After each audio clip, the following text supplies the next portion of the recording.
이미 읽은 사무엘상 1장 17절 제가 다시 한번 봉독합니다. 엘리가 대답하여 가로되 평안히 가라. 이스라엘의 하나님이 너희 기도하여 구한 것을 허락하시기를 원하노라. 제사장 엘리가 간절히 기도하던 한나에게 주신 말씀이 옳시다. 한나의 이 얘기는 우리가 잘 기억합니다. 에브라임 사람 엘가나의 아내로서 유복한 가정이지만은 생산을 하지 못하여 당시 실로라는 곳에 있던 여호와의 집에 가서 간절히 한나는 기도하였습니다. 얼마나 간절히 기도하였던지 당시 제사장 엘리에게는 술이 취한 것처럼 보여서 포도주를 삼가하라는 권고까지 받았습니다. 그러니 한나의 간절한 소원과 기도에 대한 말씀을 들은 후에는 오히려 위로하며 이스라엘의 하나님이 너희 기도하여 구한 것을 허락하시기를 원한다고 말씀하였습니다. 한나는 위로를 받고 돌아왔으며 과연 1년쯤 후에 아들을 낳은 이 얘기는 너무나 유명합니다. 그 아들이 곧 이스라엘의 모든 사사 가운데도 제일 유명한 사무엘이 되었습니다. 한나의 기도는 계속되었습니다. 저절되고 혼자 살 수 있으리만큼 장성한 후에는 아이 사무엘을 실로까지 데리고 가서 엘리 제사장에게 이렇게 말하였습니다.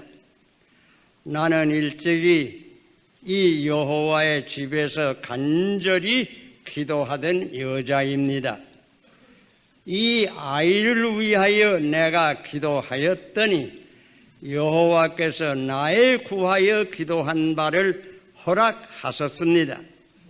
그러므로 나도 그를 여호와께 드리되 그의 평생을 여호와께 드립니다. 이런 말로 한나는 그 귀한 아들을 온전히 하나님께 드렸습니다. 그때부터 아이 사무엘은 실로에 있는 여호와의 집에서 봉사를 하며 제사장 엘리를 돕는 어린이가 되었습니다. 이렇게 기도의 어머니 한나의 아들은 하나님의 귀한 종으로서 그 후 엘리를 계대하여 제사장이 되었고 모든 이스라엘 백성을 다스리는 사사가 되었으며 당시 이스라엘 나라의 적국이던 블레셋 군대의 침입을 멀리 격퇴하고 에벤 에셀의 성전비를 세웠으며 또 말년에는 이스라엘 나라를 위하여 기름을 부어 사울 왕을 세웠을 뿐더러 이스라엘 나라를 가장 크게 빛내인 다윗 왕에게도 역시 사무엘이 친히 기름을 부어 이스라엘 나라의 기초를 튼튼케 한 위대한 선지자요 또 사사이었습니다. 그는 기도의 어머니인 한나의 경건과 기도 생활을 본받아 일생토록 고귀한 신앙생활과 기도 생활을 계속한 것으로 또한 유명합니다. 모두 경건한 어머니 한나의 신앙과 기도의 열매라고 생각할 수밖에 없습니다. 오늘은 아마 전 세계적으로 어머니 주일로 지키는 날입니다. 전 교회 역사를 통하여 특별히 기도의 어머니로 유명한 분이 또한 한 분 계십니다. 아마 그분은 성 어거스틴의 어머니 모니카입니다. 어거스틴은 그때 로마 영지인 북아프리카 히포라는 데서 멀지 않은 다가스테라는 작은 촌에서 났습니다. 자기 아버지는 신앙이 없고 좀 방탕한 사람이었으나 자기 어머니 모니카는 믿음이 독실하고 총명하고 애정이 깊은 아주 경건한 부인이었습니다. 어거스틴은 머리가 좋고 총명하여 매우 어릴 때부터 공부를 잘한 수재이었습니다. 당시 학생들이 많이 공부하던 수사학, 철학, 문학 등 당시 학문을 잘 배워서 사람들의 존경을 받게 되었고 이름이 났고 사실 수사학 선생으로 여러 곳에서 초청까지 받게 된 것입니다. 그러나 인간적으로 말하면 어거스틴은 그 생활이 방탕하였습니다. 어머니에게는 항상 염려가 되었고 기도의 대상이 되었습니다. 어머니의 간절한 교훈에도 불구하고 신앙생활은 바로 하지 아니하고 오히려 당시의 사교이든 마니교를 따라다니며 어머니의 마음을 상하게 하였다고 합니다.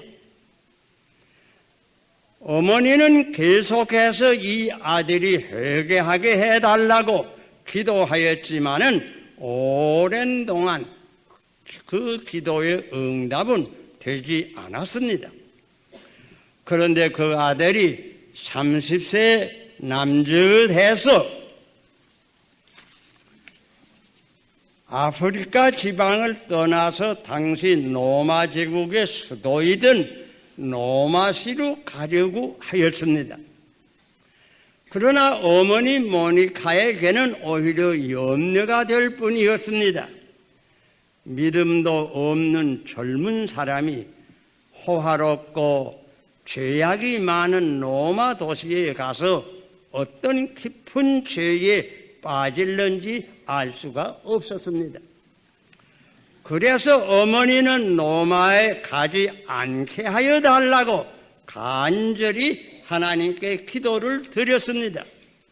그러나 그 아들 어거스틴은 어머니께서 그렇게 간절히 기도하는 중에 몰래 집을 떠나서 로마로 가는 배를 타 버렸다고 합니다.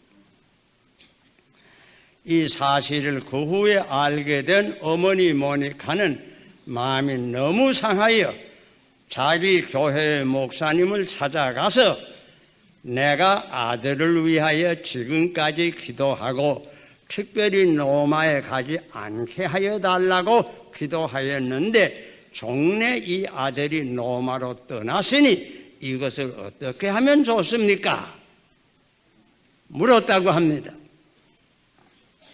그러면서 많은 눈물을 흘렸습니다. 이 호소를 들은 목사는 다음과 같이 말하였다고 합니다. 그렇게 많은 기도를 받은 사람이 그냥 제 가운데 있을 수는 없을 것입니다. 그러니 과연 낙심하지 말고 계속해서 기도하세요. 격려하였다고 합니다. 간추려서 말씀드릴 수밖에 없습니다. 이렇게 어머니 몰래 떠난 그 아들은 로마에 갔고 그 후에 이태리 북부에 있는 밀란이라는 도시에 가게 되었으며 그곳에서 당시 유명하던 암브로스라는 목사를 만나 그의 설교도 듣게 되었고 또 하나님의 경륜 가운데서 이상한 음성을 듣고 성경을 펴서 로마서 13장 13절로 14절을 읽게 되었고 결국은 그곳에서 회개하였습니다. 이렇게 최후에는 어머니의 기도가 이루어졌고 방탕하던 그 아들은 성 어거스틴 그 성자가 되었습니다. 천년 동안 기독교 사상을 지배한 신학자이기도 합니다. 로마서 13장 13절로 14절을 한번 들어보세요. 낮에와 같이 단정히 행하고 방탕과 술 취하지 말며 음란과 호색하지 말며 쟁투와 시기하지 말고 오직 주 예수 그리스도로 옷을 입고 정욕을 위하여 육신의 일을 도모하지 말라. 여러분, 어머니의 기도는 응답됩니다.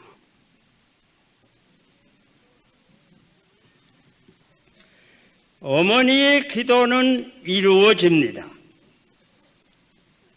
기도의 어머니는 최후로 승리를 거둡니다. 그러므로 여러 어머님들 가운데 혹 기도하다가 낙심하지 마세요. 여러분의 간절한 기도는 이루어질 때가 반드시 옵니다. 아마 여기 앉으신 분들 가운데 연로하신 분들은 혹 제가 이름을 말하면 기억하실 줄로 생각합니다. 벌써 오래전에 본 교회를 충성스럽게 봉사하시던 권사님 한 분이 계십니다. 열심으로 신방하고 열심으로 전도하며 특별히 상가가 나면 제일 먼저 가고 수의를 친히 만들고 그 수의까지 입혀서 입관하게 하시던 그러한 권사님입니다. 그런데 이 권사님의 가정은 불행하였습니다. 그 아들은 믿지 않았고 방탕하였으며 사실 어머님을 잘 도와드리지 않았습니다. 그러므로 이 권사님은 새벽 기도에 날마다 나와서 눈물로 기도를 드렸습니다.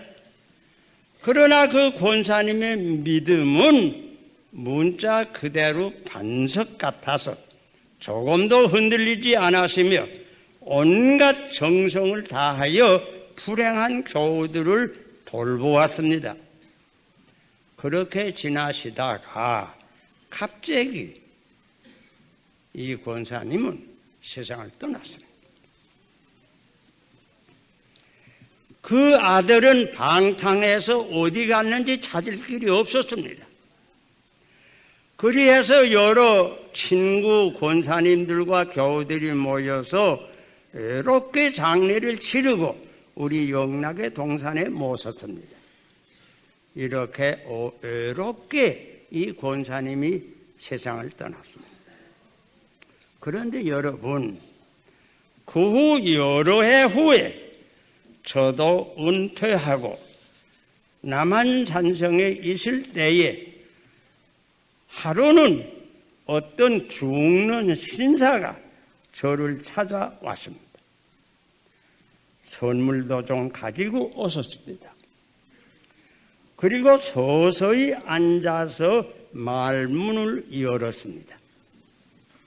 목사님, 참 죄송스럽습니다. 제가 누군지 아세요? 제가 바로 그 아무 권사님의 아들입니다. 그렇게 말하면서 자기가 어떻게 회개한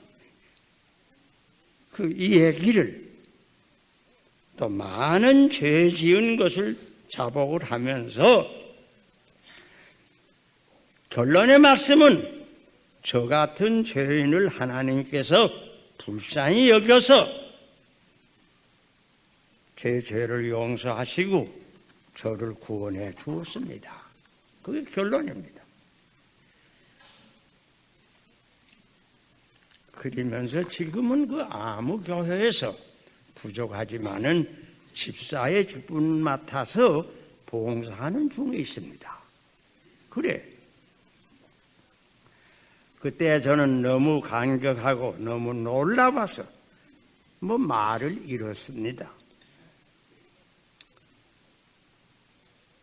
같이 눈물로서 기도를 하고 오래 담화를 한 적이 있습니다.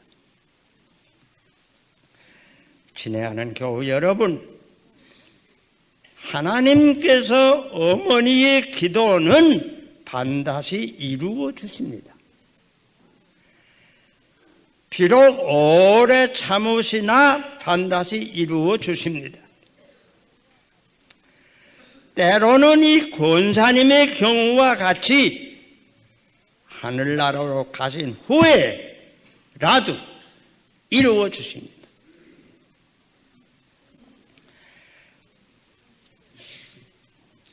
그러므로 여러 어머님들 혹 기도가 속히 이루어지지 않을지라도 낙심하지 마세요.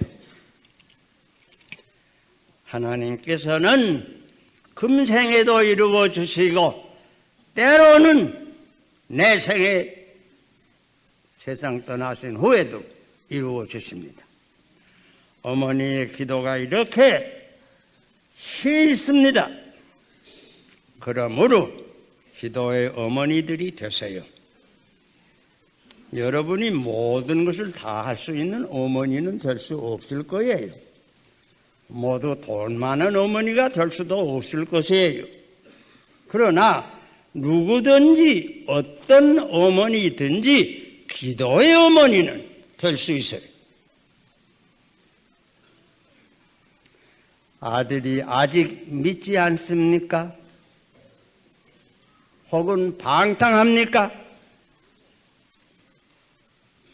상심만 하지 말고 기도하세요. 어머니의 눈물의 기도는 하나님 보좌까지 상달하여 하나님 아버지의 오심을, 마음을 움직입니다. 그러므로 오래 더디다고 실망하지 말고 계속하여 기도의 어머니가 되십시다. 그리고 얼마 전 어떤 신문을 보니 요사이 어린이 가장이 급증한다 이런 말이 났어요. 가장하면 의뢰의 어른이 되는 법인데 어떻게 어린 아이들이 가장이 될 수 있을까? 이런 생각을 하면서 그 내용을 읽어봤어요. 아마 여러분도 읽어보시니 많이 계실 거예요. 어머니가 아이들을 데리고 있다가 갑자기 집을 떠나서 가출해서 어린이들만 버려둔다고 합니다. 이런 경우가 점점 많아진다고 합니다. 또 요사이 어떤 어머니들은 춤바람에 미쳐서 집을 떠나기도 한답니다. 이렇게 되니 파탄되는 가정이 점점 많아진다고 합니다. 이혼한 가정의 아이들은 아무도 원치 아니하는 이 세상에서 가장 불쌍한 아이들이 되고 맙니다. 요사이 우리 사회가 경제는 성장하고 문화는 발전하고 예술제니 무예니 행사는 많지만은 사회는 이렇게 어지러워집니다. 학원 가도 이제는 화염가로 변해가는 모양입니다. 한국의 가정은 문자 그대로 위기에 직면하고 있습니다. 한마디로 오늘의 한국 사회는 무엇보다도 경건한 어머니, 기도의 어머니가 요구됩니다. 믿음과 기도의 어머니가 있는 곳에 우리 가정은 가장 안전하고 가장 평화롭고 가장 행복된 문자 그대로 인간 낙원이 될 것입니다. 한국 사회는 이러한 어머니들을 요구합니다. 젊은 어머니들, 아기는 낳는 것만이 귀한 것이 아닙니다. 올바르게 가르치는 것이 또한 중요합니다. 자녀를 생각할 때마다 교육을 생각하게 됩니다. 교육을 생각할 때 우리는 흔히 학교 교육을 생각합니다. 그러나 기억하세요. 학교 교육보다 더 중요한 것은 가정교육입니다. 이 가정교육은 어머니가 전담하게 됩니다.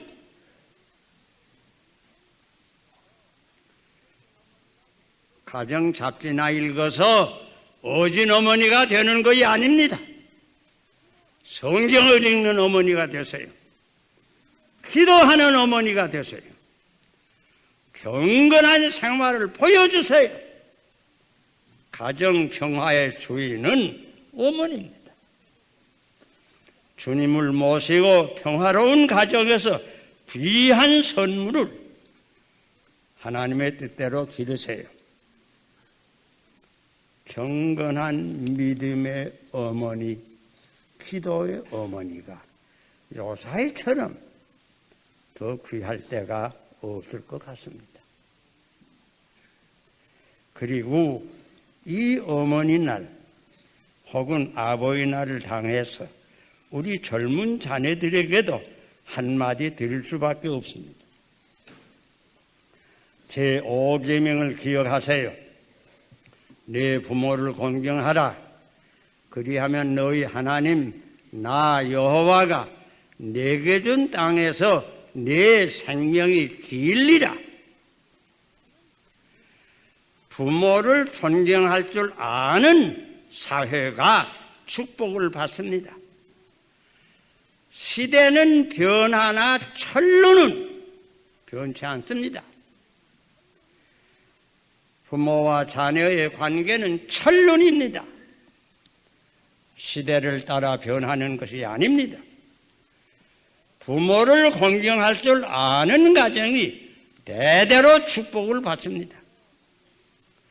우리 가운데는 노부모님들을 이북에 두고 오신 분들도 여러분 될 것입니다.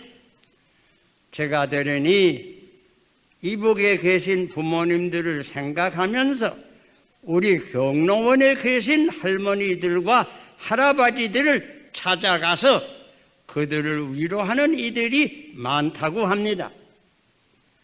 얼마나 아름답고 귀한 일인지 말로 다 할 수 없습니다. 우리 동양에서 내려오는 내 글에도 노오노하야 이급인지노라는 말이 있습니다. 우리 집의 노인을 존경하는 그 마음으로 다른 집 노인들도 존경하라 하는 뜻입니다.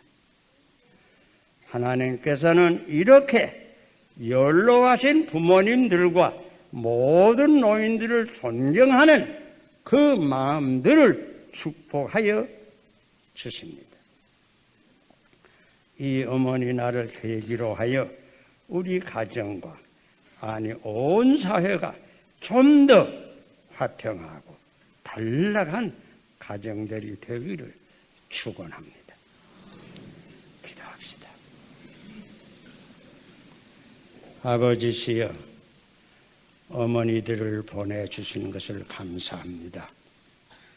이 어머니들에게 오늘 은혜를 베풀어서 모두 한나와 같은 어머니, 모니카와 같은 기도의 어머니들이 되게 하여 주시옵소서.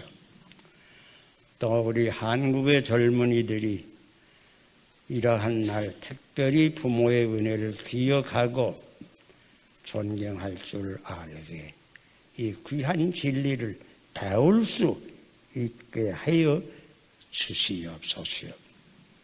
우리 교회 안에, 우리 사회 안에 외로운 어머니들을 특별히 불쌍히 여기시고 축복하여 주시옵소서. 예수님 이름으로 기도하옵나이다. 아멘.